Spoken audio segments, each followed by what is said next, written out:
અમદાવાદ ભર ઉનાળે કમોસમી વરસાદ।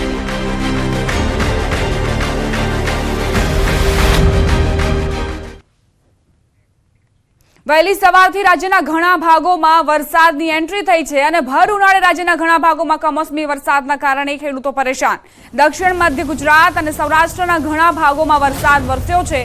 છોટાઉદેપુર, દાહોદના અનાસ, રાછરડા સહિતના વિસ્તારોમાં ધીમી ધારે વરસાદ ખાબક્યો। સુરત જિલ્લાની વાત કરીએ તો વહેલી સવારથી જ વાતાવરણમાં પલટો જોવા મળ્યો, જેમાં બારડોલી, પલસાણા અને કામરેજ તાલુકાને વાદળોએ ઘેરાયા હતા।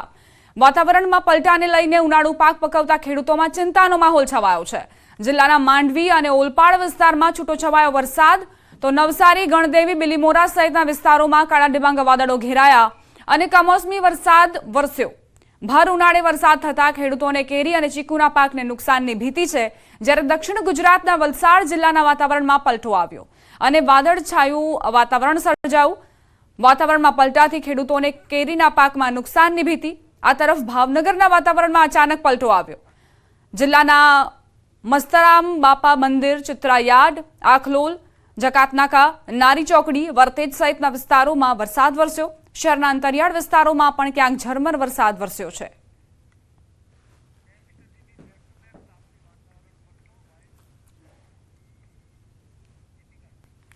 સમાચાર તાપીથી। તાપી જિલ્લાના વાતાવરણમાં પલટો જોવા મળ્યો। વહેલી સવારથી જિલ્લાના વાતાવરણમાં અચાનક પલટો આવ્યો। વાદળછાયા વાતાવરણમાં ડોલવણ, વ્યારા સહિતના ગ્રામ્ય વિસ્તારો પ્રભાવિત જોવા મળ્યા। કમોસમી વરસાદે દસ્તક દેતા જ ખેડૂતોમાં ચિંતા વ્યાપી। ભર ઉનાળે વરસાદી માહોલ સર્જાતા કેરી સહિતના બાગાયતી પાકને નુકસાન જવાની શક્યતા।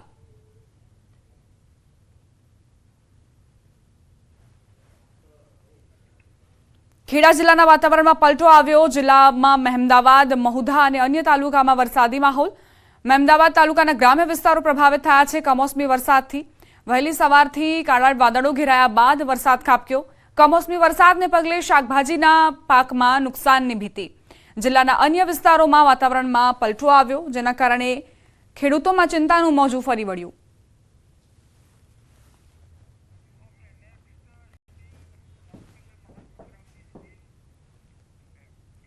હવે આગળ વાત મહાસંગ્રામની।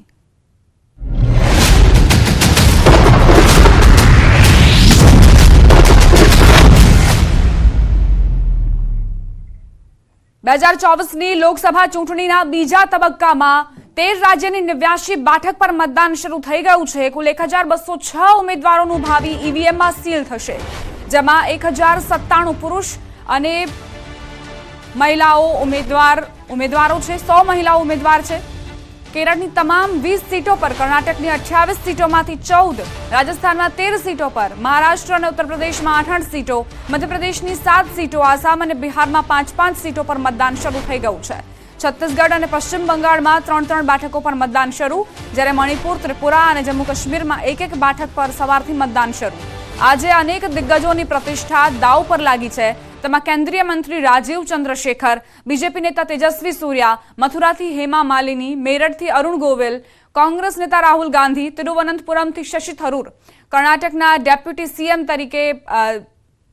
સીએમ ડીકે સુરેશના ભાઈ ડીકે શિવકુમાર અને કર્ણાટકના પૂર્વ મુખ્યમંત્રી એચડી કુમારસ્વામી સહિતના દિગ્ગજોનો સમાવેશ થાય છે। એડીઆર અનુસાર બીજા તબક્કાના 1192 ઉમેદવારોમાંથી 390 એટલે કે 33% ઉમેદવારો કરોડપતિ છે। તેમની પાસે 1 કરોડ કે તેથી વધુની સંપત્તિ છે। ઉમેદવારોની સરેરાશ સંપત્તિ 5.17 કરોડ રૂપિયા છે। 6 ઉમેદવારોએ તેમની સંપત્તિ શૂન્ય જાહેર કરી છે, જ્યારે 3 પાસે 300 થી 1000 રૂપિયાની સંપત્તિ છે। મહારાષ્ટ્રના નાંદેડથી અપક્ષ ઉમેદવાર લક્ષ્મણ નાગોરાવ પાટેલ પાસે કુલ 500 રૂપિયાની સંપત્તિ છે। કેરળના કાસરગોડની રાજેશ્વરી કેઆરે કુલ 1000 રૂપિયાની સંપત્તિ જાહેર કરી છે અને અમરાવતી મહારાષ્ટ્રના પૃથ્વી સમ્રાટ મુકિંદરાવ દીપવંશે કુલ 1000 રૂપિયાની સંપત્તિ જાહેર કરી છે।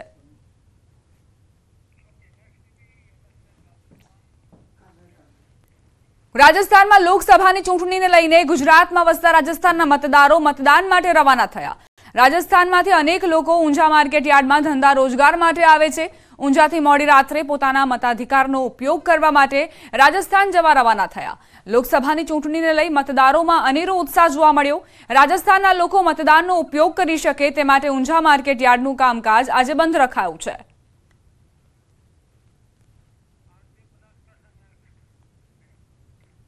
ગુજરાતના પાડોશી રાજ્ય રાજસ્થાનમાં આજે લોકસભા બેઠકો માટે મતદાન થઈ રહ્યું છે, જેમાં સવારથી મતદારોએ જોશ બતાવ્યો છે। ગુજરાત સરહદ નજીકની બાંસવાડા બેઠક પર શાંતિપૂર્ણ માહોલમાં મતદાન ચાલી રહ્યું છે। સરહદ પરના બાંસવાડા બેઠક પર ન્યૂઝ 18 ગુજરાતીની ટીમ પણ પહોંચી। બાંસવાડા બેઠક પર 10.69 લાખ મતદારો છે અને ભાજપ અને કોંગ્રેસ સહિત 8 ઉમેદવારો વચ્ચે ચૂંટણી જંગ છે। ભાજપના મહેન્દ્રજીતસિંહ માલવિયા અને કોંગ્રેસના રાજકુમાર રોત વચ્ચે જંગ છે। આ ચૂંટણીમાં 1026 મતદાન મથકો પર મતદાન થઈ રહ્યું છે, જે માટે 1500 ઉપરાંત પોલીસનો ચુસ્ત પહેરો છે। બાંસવાડા બેઠક પર 303 અતિ સંવેદનશીલ મતદાન મથકો પર સાવચેતી રખાઈ રહી છે।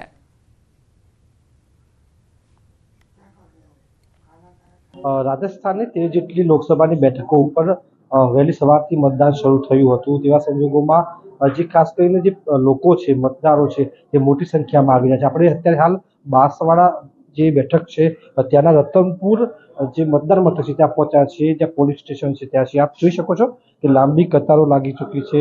લોકો વહેલી સવારથી લાંબી કતારોમાં જોડાઈ ચૂક્યા છે। મહિલાઓ ખાસ કરીને સૌથી વધુ ધ્યાન ખેંચી રહી છે કે મતદાન કરવું જોઈએ અને મતદાન કરવા માટેનો જે ઉત્સાહ છે તે જોવા અહીં મળી રહ્યો છે અને ભારે ઉત્સાહ સાથે લાંબી કતારોમાં જોવામાં જે ચુસ્ત બંદોબસ્ત સાથે, કારણ કે 10,69,000 જેટલા મતદારો છે તેવા સંજોગોમાં 1026 પોલિંગ સ્ટેશન છે ત્યારે શાંતિપૂર્ણ માહોલમાં મતદાન થઈ રહ્યું છે। અમે હાલ જ્યાં ઉપસ્થિત છે રતનપુર જે ચેકપોસ્ટ વિસ્તાર છે ગુજરાત રાજસ્થાનનો, ત્યાં ચેકપોસ્ટ ઉપર છીએ અને ત્યાં પાસે આવેલું જે આ મતદાન મથક છે તે બાંસવાડા બેઠક ઉપર આવેલું છે અને ખાસ કરીને શાંતિપૂર્ણ માહોલમાં અહીં મતદાન થઈ રહ્યું છે। મહિલાઓ આપ જોઈ શકો છો, લોકો જોઈ શકો છો, તેવા સંજોગોમાં લોકો આવી રહ્યા છે અને શાંતિપૂર્ણ માહોલમાં અહીં મતદાન કરી રહ્યા છે। હાર્દિક પટેલ, ન્યૂઝ 18 ગુજરાતી, બાંસવાડા, રાજસ્થાનની। કોંગ્રેસ પ્રભારી મુકુલ વાસને ગુજરાત પ્રવાસે પ્રિયંકા વાડ્રા અને રાહુલ ગાંધી ગુજરાતની મુલાકાતે આવશેનું વાસનિકે જણાવ્યું। સાથે જ ગુજરાતમાં કોંગ્રેસના અનેક સિનિયર નેતાઓ પ્રચાર માટે આવશે અને પ્રચાર કરશે। તો ગુજરાતમાં ઇન્ડિયા ગઠબંધનની 10થી વધારે બેઠકો પર જીત થશેનો દાવો પણ તેમણે કર્યો। प्रियंका जी भी आ रही है, राहुल गांधी जी भी आ रहे हैं।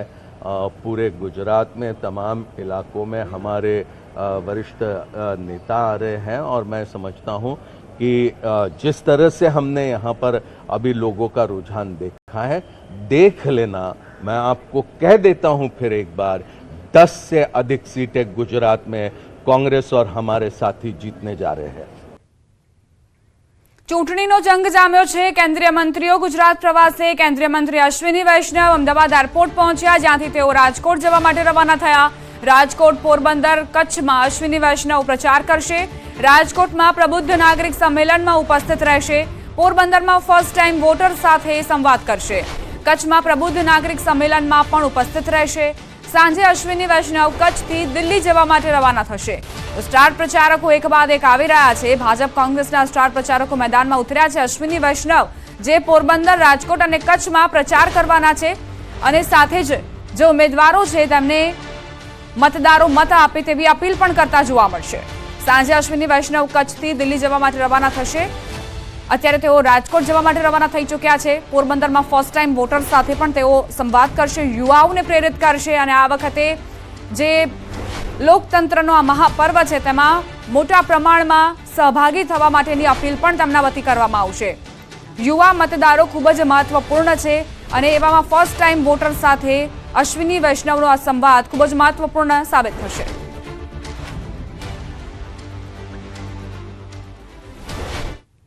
ભરૂચના આમોદ તાલુકાના ગામોમાં ગ્રામજનોએ ચૂંટણીનો બહિષ્કાર કરી વિરોધ નોંધાવ્યો છે।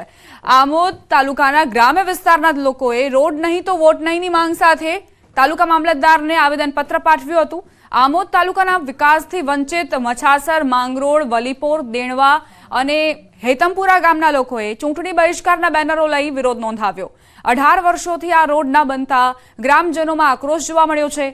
કોઈપણ રાજકીય પક્ષના કાર્યકરોએ પ્રચાર માટે ગામમાં પ્રવેશ નહીં કરવાના આવેદનપત્ર દ્વારા ચીમકી ઉચ્ચારી છે।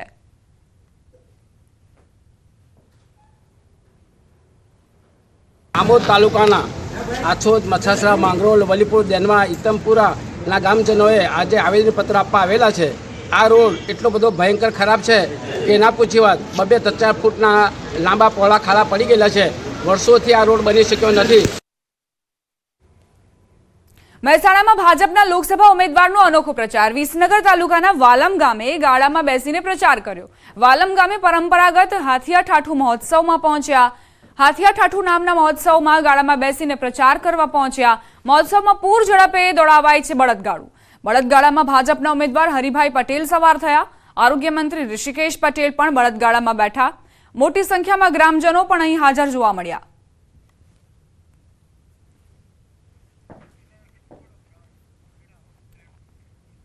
એક તરફ લોકસભાની ચૂંટણી નજીક આવતા કડક બંદોબસ્ત અને સઘન સુરક્ષાના દાવા કરાઈ રહ્યા છે. બીજી તરફ સંસ્કારી નગરી ગણાતા વડોદરામાં દારૂની ભઠ્ઠી ઝડપાઈ. ભાલિયાપુરા ગામની સીમમાંથી મોટી માત્રામાં દારૂની ભઠ્ઠી ઝડપી પાડી. અનેક બેરલો ભરેલા દારૂ બનાવવાનું મટીરિયલ પોલીસે ઝડપી પાડ્યું. પોલીસે કોતરોમાં દેશી દારૂ તૈયાર કરવાની દેશી ફેક્ટરી ઝડપી પાડી. 5 આરોપીની ધરપકડ કરી દેશી વોર્સનો નાશ કરીને એલસીબી ઝોન 3ની ટીમે કાર્યવાહી કરી.